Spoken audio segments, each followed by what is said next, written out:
স্পাইৰুলিনা স্পাইৰুলিনা superfood হ'ব পাৰে নেকি?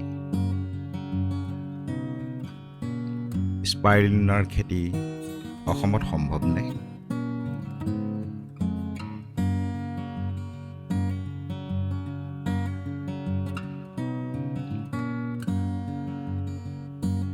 স্পাইৰুলিনা এবিধ নীলা-সেউজীয়া শেলাই, ব্লু গ্ৰীণ এলগি।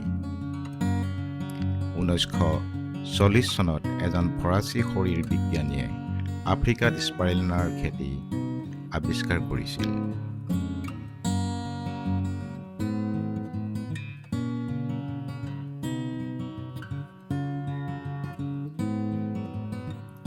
স্পাইৰুলিনা খাদ্য হিচাপে গ্ৰহণ কৰা দেশসমূহত দৰিদ্ৰতা আছিল যদিও পুষ্টিহীনতা নাছিল।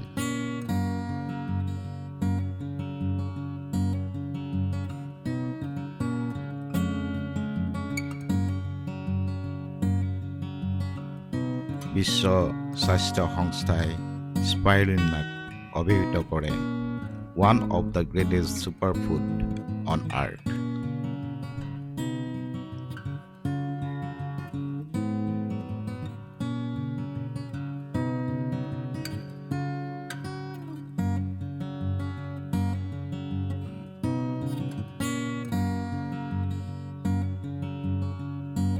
স্পাইৰুলিনাৰ বাবে সঠিক ক্ষাৰকীয় পানী আৰু সঠিক উষ্ণতাৰ প্ৰয়োজন।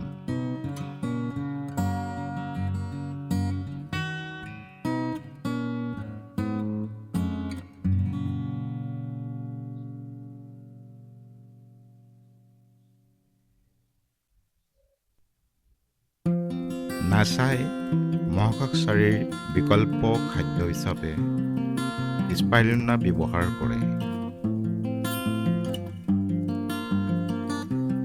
1 কিলোগ্ৰাম স্পাইৰুলিনাৰ পুষ্টিকতা 1000 কিলোগ্ৰাম ফল-মূল শাক-পাচলিৰ সমান। মানৱ শৰীৰক প্ৰতিদিনে 46 বিধতকৈ অধিক পুষ্টিক পদাৰ্থৰ প্ৰয়োজন।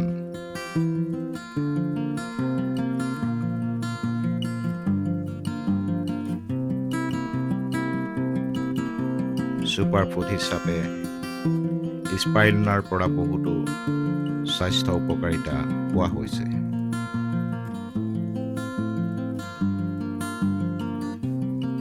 ই ইমিউন ছাপোৰ্ট কৰে, প্ৰটিন পৰিপূৰক আৰু বহুতো।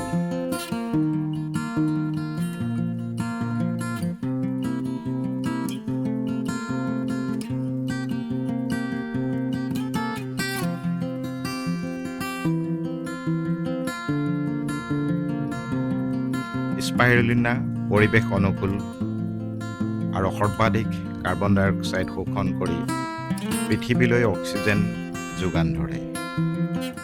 ই নিশ্চয় ছুপাৰফুড হ'ব পাৰে আৰু দৰিদ্ৰ দেশৰ পুষ্টিহীনতা দূৰ কৰিব পাৰে।